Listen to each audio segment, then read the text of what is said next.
Ah, thank you. It's delicious. I spied his face in the gloom and saw he was frowning. A polite smile. All polite smiles vanished. I'm sorry, this has been useless. I will talk to that guy when he gets well and comes back to work. It hasn't been useless. What do you mean? That girl, Sarah. She was lying to us. What? Oi, Damien, you can't know that.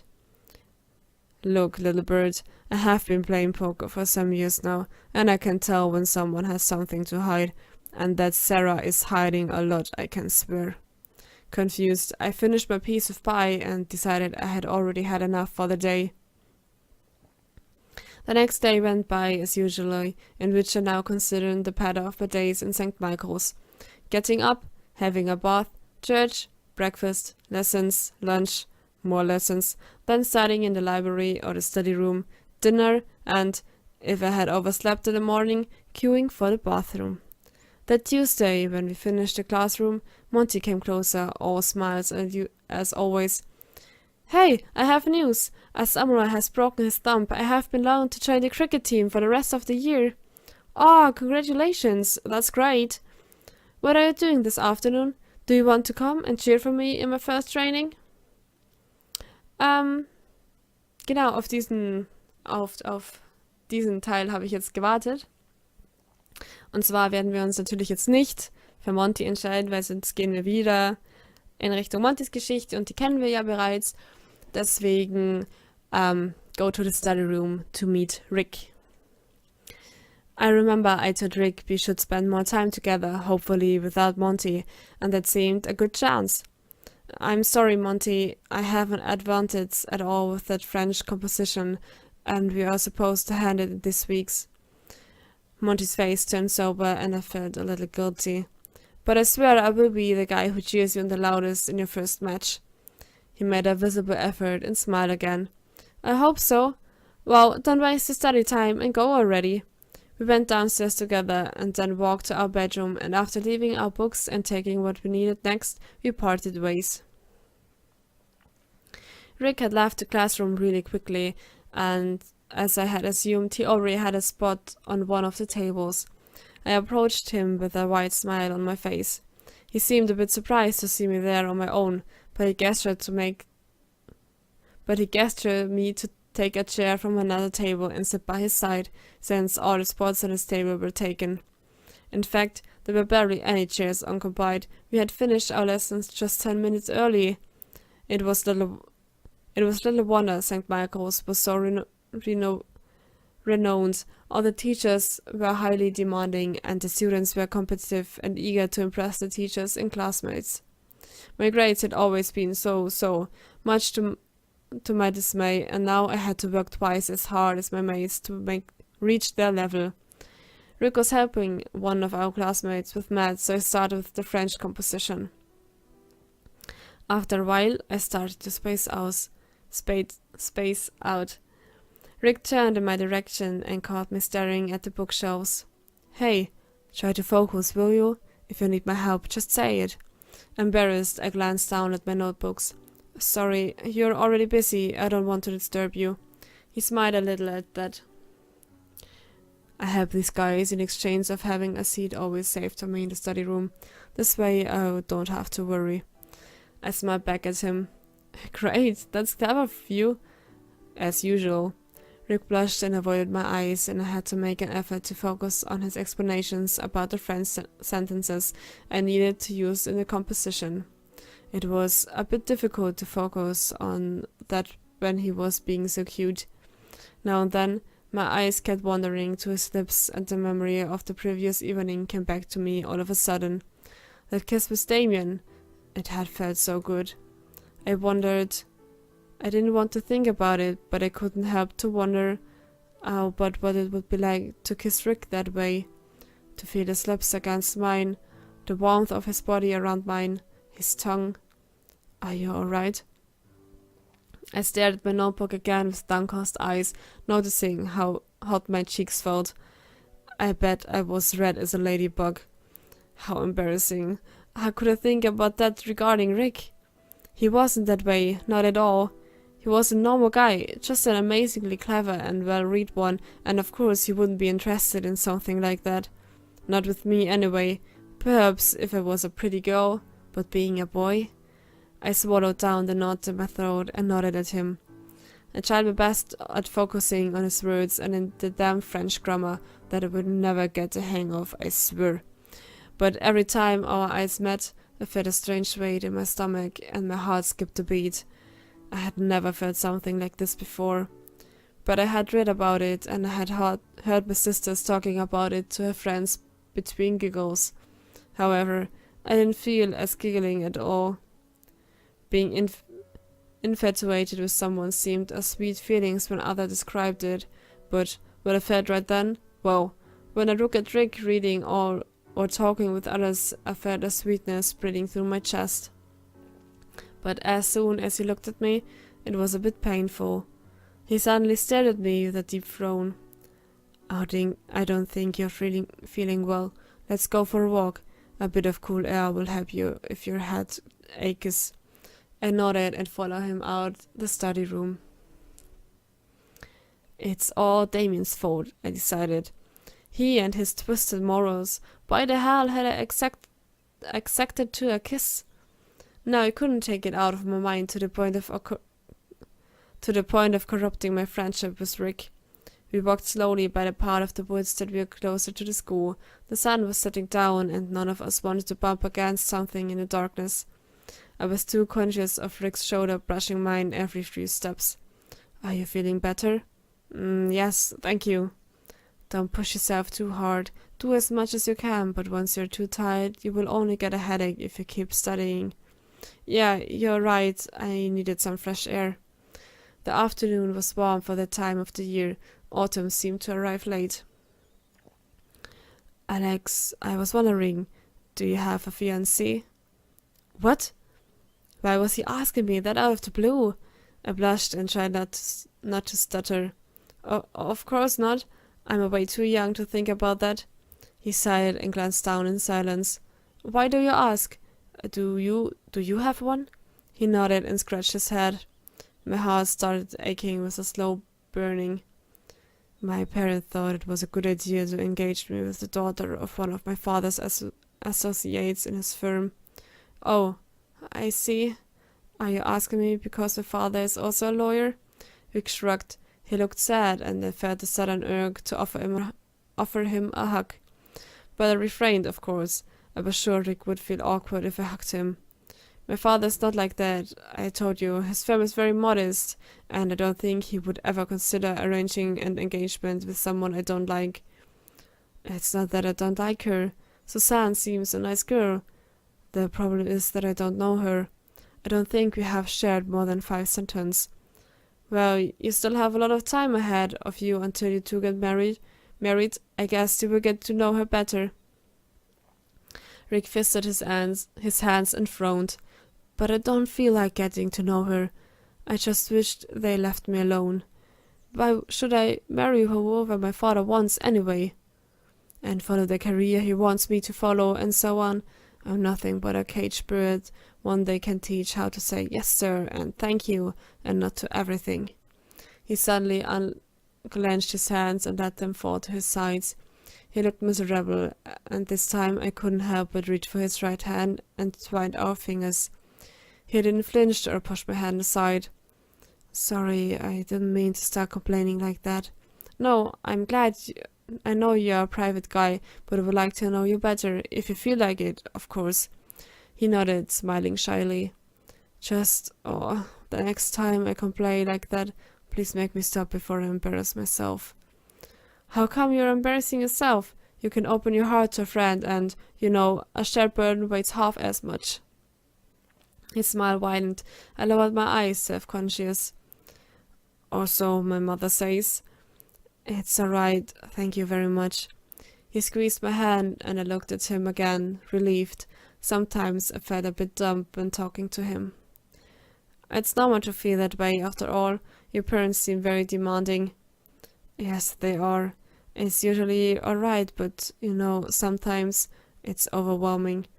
We headed back to the school. Our stuff was still at the study room, so we could work for a while before dinner.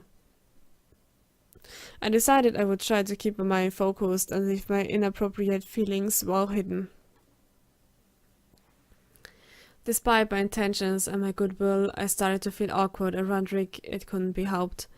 I ended up feeling myself spying with him with the corner of my eye when he sat in front of me in the dining room or beside me in the church. Hell, even in the classroom, I often started to space out and steal glances at him. Keen as always, more often than not Rick noticed my glance, making me skip a beat, but he didn't comment on it and simply looked aside, letting it go. It was really embarrassing, but I couldn't stop myself. I made an effort when we got dressed in the morning and in the evening, usually facing my bed or the wall when Rick was changing clothes. I was slightly less awkward that way. But of course, I still dreaded the moment Rick would finally snap at me and ask me what was wrong. What could I possibly tell him? "Monty, you don't look good. Are you okay?" Rick's words brought me out of my reverie. We were in the corridor after the day's lessons, and Monty looked indeed far from his usual self, with dark circles under his eyes and a gloomy face. "I have cricket training, and I don't want to go." "What? Monty, you were so eager on the day. What happened?" He let go a long and dramatic sigh. "I may have done a mistake in taking that position in the team. I'm a rubbish at cricket. During my first training, I realized that I barely know the rules. The team members are really good. The cricket they play has nothing to do with what I used to play at my cousin's manor in the summers." He looked as if he was about to cry. Rick and I shared a surprised look and grabbed Monty, each one by one arm, pushing him onwards. "Come on, Monty, cheer up. You just need to get used to working in a team. Of course, this would be more demanding than playing with your cousins. This is St. Michael's." "Yes, you know St. Michael's did everything seriously." We kept pushing him to the stairs and down them, back to our bedrooms so we could leave our school books. "Will you two come to cheer me up during my trainings then?" He looked so hopeful that I nodded before I could even think. "Well, not every time, or it would take too much from our study time."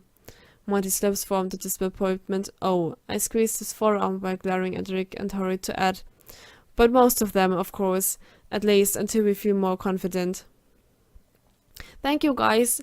It will be nice having some to laugh with instead of having only people laughing at me." I patted his back and sighed it, and to think of that, I had always found cricket boring. The training, as I expected, was terribly boring, but at least I got to sit with Rick at the skirts of the cricket grounds. I didn't have to pretend that I wasn't looking at him, and we couldn't talk about other topics than school tasks. It was slightly embarrassing to be alone with Rick at first, but soon we were smiling and sharing childhood stories. All in all, I thought I should thank Monty. The only problem being that the weather seemed to have caught on the season at least, and after a while we were freezing, sitting down on the ground and stationary as we were. "Hey, that training will last another hour or so, and it's too cold out here." Rick hummed in agreement. "We must take our winter coats next day, and perhaps a blanket to sit on, or even a chair." I was thinking about going back inside the school. We go to the library until dinner time. He squinted at me, thoughtful. "It would be nice, yes, but Monty would be mad at us if we do that, so we better stay here. I hope we won't catch a cold if it's just today." "You don't want to go back to study? That's strange coming from you." I chuckled, but Rick remained serious. "Of course I won't, but we volunteered to come and watch Monty's training." "We have already watched an hour of it. Why would he get angry if we go back inside now? I think we have done our good deed as friends. No need to catch up pneumonia of Monty's sakes." I was trying to keep a light mood. We went until I suggested a chance of scenery, but Rick's mood was clearly damped. "Sorry, Alex. You can go if you want. I will stay." I was a bit taken aback. I remembered a conversation with Rick in a study room some days before, and how he said Monty would like seeing the two of us spending time together without him. I still couldn't get it. Monty didn't give me that impression at all. "Hey, Rick, I don't want to make Monty mad, but I don't really think that he's that bossy. He will understand it if we tell him we are cold and wanted to go." Rick shook his head. "It's not exactly that. He's not exactly bossy." "Then, you have known him for 5 years. Can you explain it to me, so I can understand Monty a bit better? Because I can't get by, you're worried about this. Rick groaned and covered his face with his hands. I felt bad for making him feel tense, but I didn't want to let it go either, since the issue was starting to bother me. Monty likes to be the center of attention. You must have noticed that much. I nodded, despite Rick was still hiding his face and not looking at me. He's a good friend, don't get me wrong, it's just that sometimes he can get a little possessive. I considered his words for a moment. Well, the three of us are always together. It's normal that we doesn't like to feel left aside, but it's not like that. It's not as if we're considering pushing him away, alright? Rick raised his head, but keeping avoiding my eyes. He looked sad. He claimed you as his new best friend as soon as you stepped on his school the very first day. What? He turned to look at me at last. I've seen him doing that before, and when he chooses a best friend, he doesn't want anyone else around interfering. That's what I meant. Hold on, so I mean it's okay if you spend time with Damien, for example, but you can't get along with me without enraging him? He nodded and went back to study his shoes again. But that's nonsense. Are you sure Monty is like that? He doesn't seem that way to me. But then I remembered my first week there and how Monty took care of me when my ankle was injured. The way he was always around me, eager to help. And he did seem a bit upset when Damien helped me. Oh, so perhaps to a certain extent Rick was right. But still, my heart pounded madly, burning my chest in a rather painful way. I knew I would never have anything beyond a nice friendship with Rick, and I was quite happy with it, so why should it be taken away from me? I needed at least that. I fisted my hands, suddenly angry. No! Rick turned to face me, casting me a startled look. No? No, I will spend my time with whoever I want. Who is Monty to order us around anyway? I like him as a friend, but I also want to hang out with you. Monty is grown up enough to understand that friends are not like pets on a leash.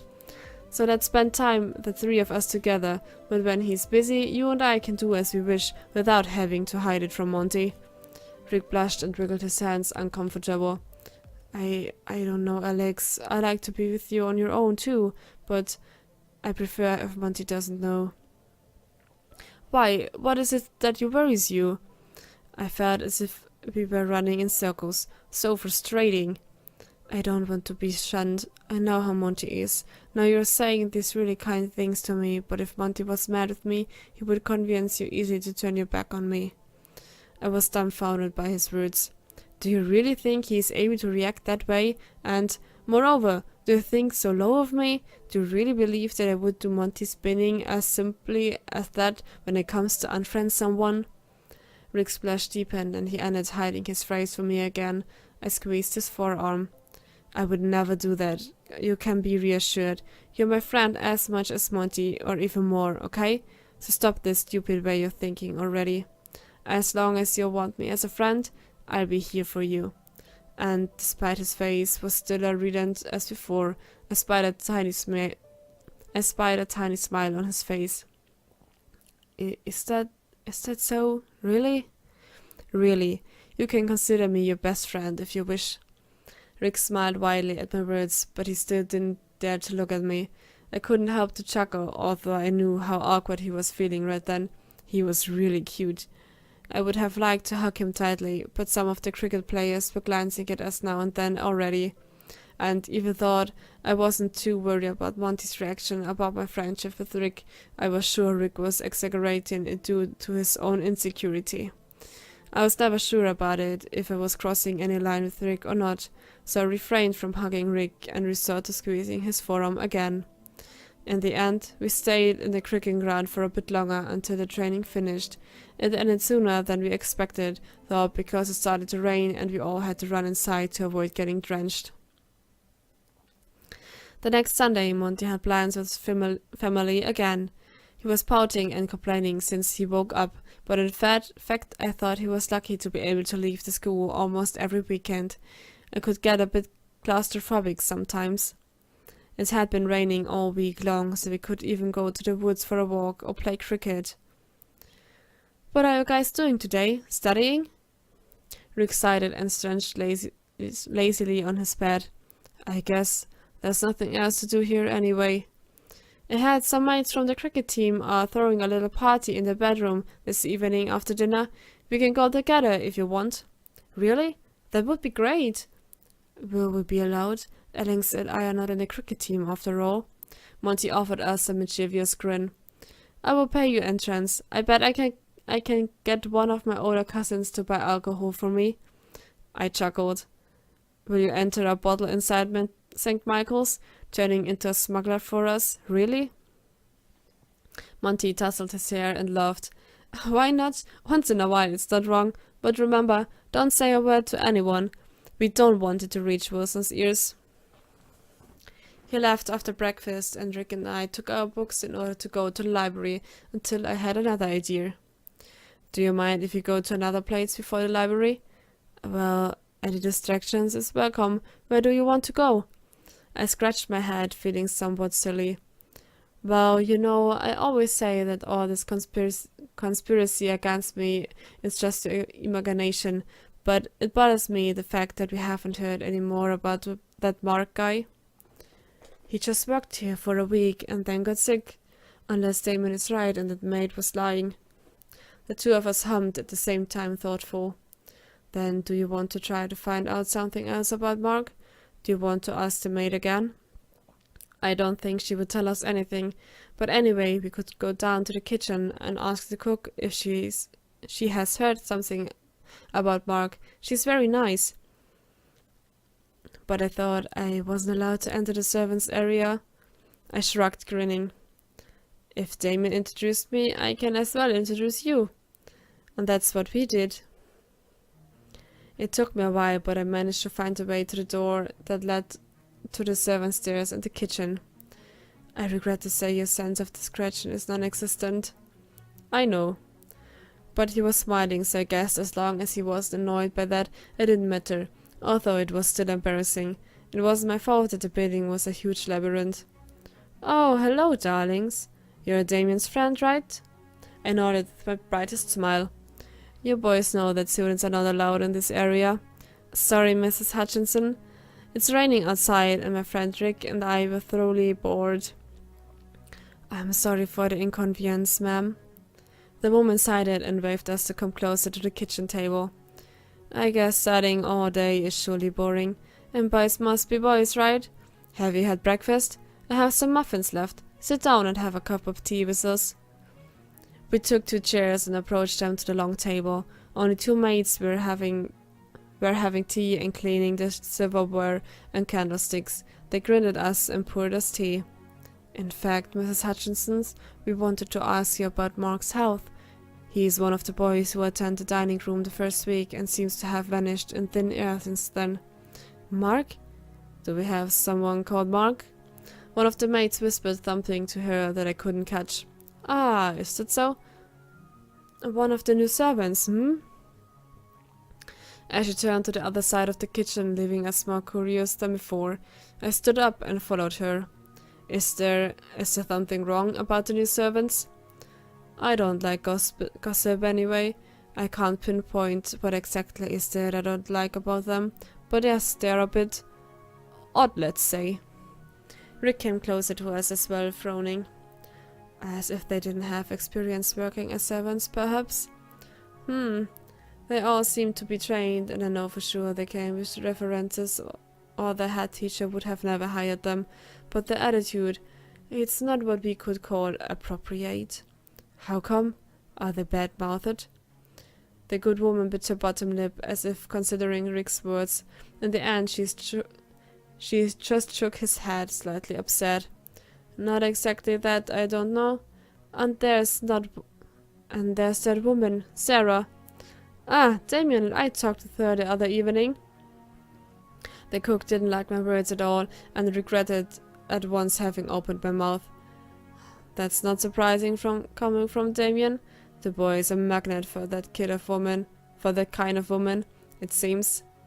I was about to ask what kind she was referring to, but I bit my tongue. Look, tell your friend that if he gets involved with any of the women under this roof again, he wouldn't be welcome to this kitchen anymore. Get it? I remembered something she said to Damien the other day about another girl and had to repress a chuckle.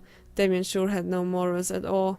Of course we would tell him, but she seemed to be the only one who knew about Mark. That's why we asked her. What kind of woman is she? The kind you young lads should avoid if you want to stay out of trouble. Have you noticed she wears her hair short? I nodded. Actually, that had caught my attention when I met her. The cook leaned and whispered in a conspirational tone. It seems her husband caught her cheating on him, and he cut her hair short before kicking her out of home. She straightened up, squalling. It's a disgrace having a woman with so low morals working among us. Lord knows I had to endure lots while my late husband was alive, God bless his soul, but that's what you sign for when you get married. That's unfair, I thought. I had no idea of the circumstances around Sarah, so who was I to judge her? But as I wanted to stay in Mrs. Hutchinson good grace, I didn't say a word. You're sure right, but there might be alleviating circumstances. Perhaps her husband mistreated her, or perhaps he also cheated on her. We will never know. I looked at him shocked, so Rick could overcome his shyness when it came to defeat someone else. Or was it because Monty, Damien, or our other mates weren't around? Was just the acceptance what she was craving? Anyway, the fact that he was the one who dared to say his thoughts aloud while I couldn't do it, I felt a bit ashamed right then. The cook seemed as shocked as me, but after a hesitation, she smiled warmly and tousled Rick's hair in an amicable manner. You have a kind heart, that mine, boy. You might be right, but I'm too old to change my views now. I would very much prefer that she wasn't here. Rick smiled back shyly. Do you think we could find her today? We want to ask her about Mark. She told us she was ill, and that was a week ago. Oh well, she was taking a leave today, and she usually goes up to you to do your bedrooms while you're in class. I don't know if you will be able to see her. Something on the wall caught Rick's attention, and we shared a short glance. I hurried to distract Mrs. Hutchinson while he inspected whatever it was. We can always pay you another visit. The afternoons here are rather boring anyway. Sure you can, but please be discreet. I don't want it to reach the head teacher's ears that students come to the kitchen when they please. And no more friends of yours, just Damien and this one, okay? I nodded. Apart from Sarah and Mark, who are the other new servants? He frowned deep in thought. Oh well, let me think. There's Andrew, of course, and Martin as well. They're repairing the roof, and I guess they will be at it during the whole school year. It was severely damaged last winter, and the third floor got flooded. Then there's the gardener. I can't remember his name. He's not very talkative, so I think I still haven't crossed a word with him. And, I think there's a footman too, a young guy, perhaps 2 or 3 years older than you, but I can't recall him right now. I tried to engrave the names on my mind, repeating them in a whisper. Are all of them off today, Mrs. Hutchinson? I almost jumped at hearing Rick right behind me. He must have finished with whatever he was studying. Indeed, there's just those girls and me today until dinner time. Sunday is our day off, but I only take the afternoon because I can't rely on the kitchen helpers to prepare lunch. Ah, thank you, ma'am. You have been very kind. Thank you for the tea and the muffins. He gave me a pointed look, so I said goodbye to the cook and the maids and led them to the servants' stairs.